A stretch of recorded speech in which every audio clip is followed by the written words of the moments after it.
Chapter 12. A Solemn Vow and Promise. It was not until the next Friday that Marilla heard the story of the flower-wreathed hat. She came home from Mrs. Lynde's and called Anne to account.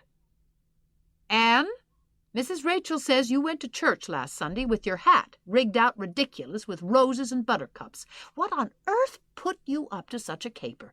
A pretty-looking object you must have been." "Oh, I know pink and yellow aren't becoming to me," began Anne. "Becoming fiddlesticks! It was putting flowers on your hat at all, no matter what color they were, that was ridiculous. You are the most aggravating child." "I don't see why it's any more ridiculous to wear flowers on your hat than on your dress," protested Anne. "Lots of little girls there had bouquets pinned on their dresses. What was the difference?" Marilla was not to be drawn from the safe concrete into dubious paths of the abstract. "Don't answer me back like that, Anne. It was very silly of you to do such a thing. Never let me catch you at such a trick again. Mrs. Rachel says she thought she would sink through the floor when she saw you come in all rigged out like that. She couldn't get near enough to tell you to take them off till it was too late. She says people talked about it something dreadful.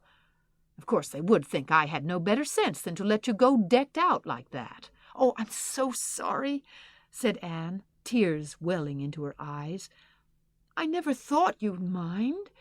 The roses and buttercups were so sweet and pretty, I thought they'd look lovely on my hat. Lots of the little girls had artificial flowers on their hats. I'm afraid I'm going to be a dreadful trial to you. Maybe you'd better send me back to the asylum. That would be terrible. I don't think I could endure it. Most likely I would go into consumption. I'm so thin as it is, you see. But that would be better than being a trial to you." "Nonsense," said Marilla, vexed at herself for having made the child cry. "I don't want to send you back to the asylum, I'm sure. All I want is that you should behave like other little girls and not make yourself ridiculous. Don't cry any more. I've got some news for you. Diana Barry came home this afternoon. I'm going up to see if I can borrow a skirt pattern from Mrs. Barry, and if you like you can come with me and get acquainted with Diana." Anne rose to her feet with clasped hands, the tears still glistening on her cheeks. The dish towel she had been hemming slipped unheeded to the floor. "Oh, Marilla, I'm frightened. Now that it has come, I'm actually frightened. What if she shouldn't like me? It would be the most tragical disappointment of my life." "Now, don't get into a fluster, and I do wish you wouldn't use such long words. It sounds so funny in a little girl. I guess Diana'll like you well enough. It's her mother you've got to reckon with. If she doesn't like you, it won't matter how much Diana does. If she's heard about your outburst to Mrs. Lynde and going to church with buttercups round your hat, I don't know what she'll think of you. You must be polite and well-behaved, and don't make any of your startling speeches. For pity's sake, if the child isn't actually trembling." Anne was trembling. Her face was pale and tense. "Oh, Marilla, you'd be excited, too, if you were going to meet a little girl you hoped to be your bosom friend and whose mother mightn't like you," she said as she hastened to get her hat. They went over to Orchard Slope by the shortcut across the brook and up the firry hill grove. Mrs. Barry came to the kitchen door in answer to Marilla's knock. She was a tall, black-eyed, black-haired woman with a very resolute mouth. She had the reputation of being very strict with her children. "How do you do, Marilla?" she said cordially. "Come in. And this is the little girl you have adopted, I suppose?" "Yes, this is Anne Shirley," said Marilla. "Spelled with an E," gasped Anne, who, tremulous and excited as she was determined there should be no misunderstanding on that important point. Mrs. Barry, not hearing or not comprehending, merely shook hands and said kindly, "How are you?" "I am well in body, although considerably rumpled up in spirit, thank you, ma'am," said Anne gravely, then aside to Marilla in an audible whisper. "There wasn't anything startling in that, was there, Marilla?" Diana was sitting on the sofa, reading a book, which she dropped when the callers entered. She was a very pretty little girl, with her mother's black eyes and hair, and rosy cheeks, and the merry expression which was her inheritance from her father. This is my little girl, Diana," said Mrs. Barry. "Diana, you might take Anne out into the garden and show her your flowers. It will be better for you than straining your eyes over that book. She reads entirely too much." This to Marilla, as the little girls went out. "And I can't prevent her, for her father aids and abets her. She's always poring over a book. I'm glad she has the prospect of a playmate. Perhaps it will take her more out of doors." Outside in the garden, which was full of mellow sunset light streaming through the dark old firs to the west of it, stood Anne and Diana, gazing bashfully at one another over a clump of gorgeous tiger lilies. The Barry garden was a bowery wilderness of flowers, which would have delighted Anne's heart at any time less fraught with destiny. It was encircled by huge old willows and tall firs, beneath which flourished flowers that loved the shade. Prim, right-angled paths, neatly bordered with clamshells, intersected it like moist red ribbons, and in the beds between, old-fashioned flowers ran riot. There were rosy bleeding hearts, and great splendid crimson peonies, white fragrant narcissi, and thorny sweet Scotch roses, pink and blue and white columbines and lilac-tinted bouncing bets, clumps of southernwood and ribbon grass and mint, purple Adam and Eve, daffodils, and masses of sweet clover, white with its delicate, fragrant, feathery sprays. Scarlet lightning that shot its fiery lances over prim white musk flowers. A garden it was where sunshine lingered and bees hummed, and winds, beguiled into loitering, purred and rustled. "Oh, Diana," said Anne at last, clasping her hands and speaking almost in a whisper, do you think you can like me a little? Enough to be my bosom friend?" Diana laughed. Diana always laughed before she spoke. "Why, I guess so," she said frankly. "I'm awfully glad you've come to live at Green Gables. It will be jolly to have somebody to play with. There isn't any other girl who lives near enough to play with, and I've no sisters big enough." "Will you swear to be my friend forever and ever?" demanded Anne eagerly.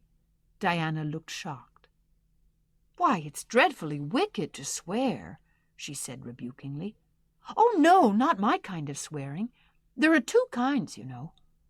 "I never heard of but one kind," said Diana doubtfully.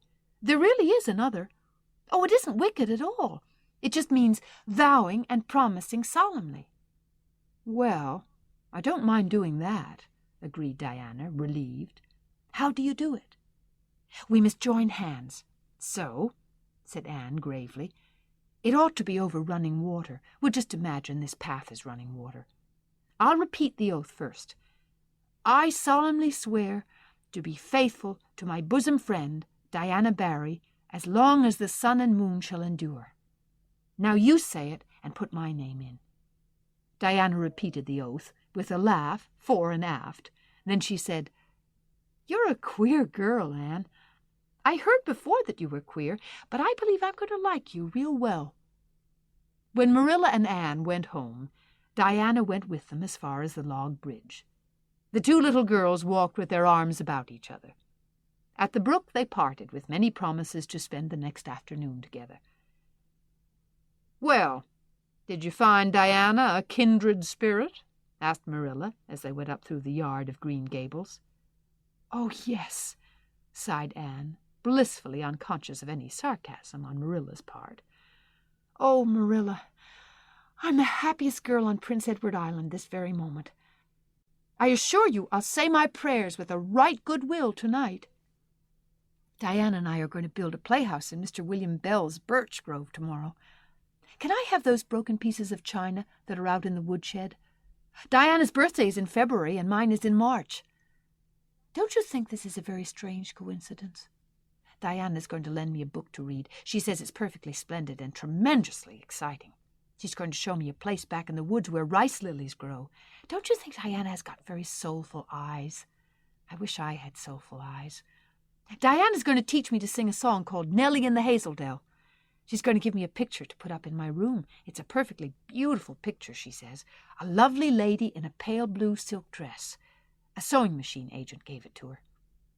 I wish I had something to give Diana. I'm an inch taller than Diana, but she's ever so much fatter. She says she'd like to be thin because it's so much more graceful, but I'm afraid she only said it to soothe my feelings. We're going to the shore some day to gather shells. We have agreed to call the spring down by the log bridge the Dryad's Bubble. Isn't that a perfectly elegant name? I read a story once about a spring called that. A dryad is a sort of grown-up fairy, I think. Well, all I hope is you won't talk Diana to death, said Marilla. But remember this in all your planning, Anne. You're not going to play all the time, nor most of it. You'll have your work to do. It'll have to be done first. Anne's cup of happiness was full, and Matthew caused it to overflow. He had just got home from a trip to the store at Carmody, and he sheepishly produced a small parcel from his pocket and handed it to Anne, with a deprecatory look at Marilla. I heard you say you liked chocolate sweeties, so I got you some, he said. Sniffed Marilla. It'll ruin her teeth and stomach. There, child, don't look so dismal. You can eat those, since Matthew has gone and got them. He'd better have brought you peppermints. They're wholesomer. Don't sicken yourself eating them all at once now. Oh, no, indeed I won't, said Anne eagerly. I'll just eat one tonight, Marilla, and I can give Diana half of them, can't I? The other half will taste twice as sweet to me if I give some to her. It's delightful to think I have something to give her. I will say it for the child, said Marilla, when Anne had gone to her gable. She isn't stingy. I'm glad, for of all faults I detest stinginess in a child. Dear me, it's only 3 weeks since she came, and it seems as if she'd been here always.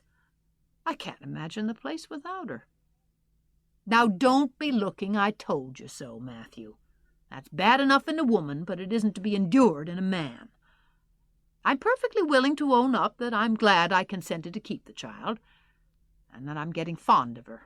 But don't you rub it in, Matthew Cuthbert.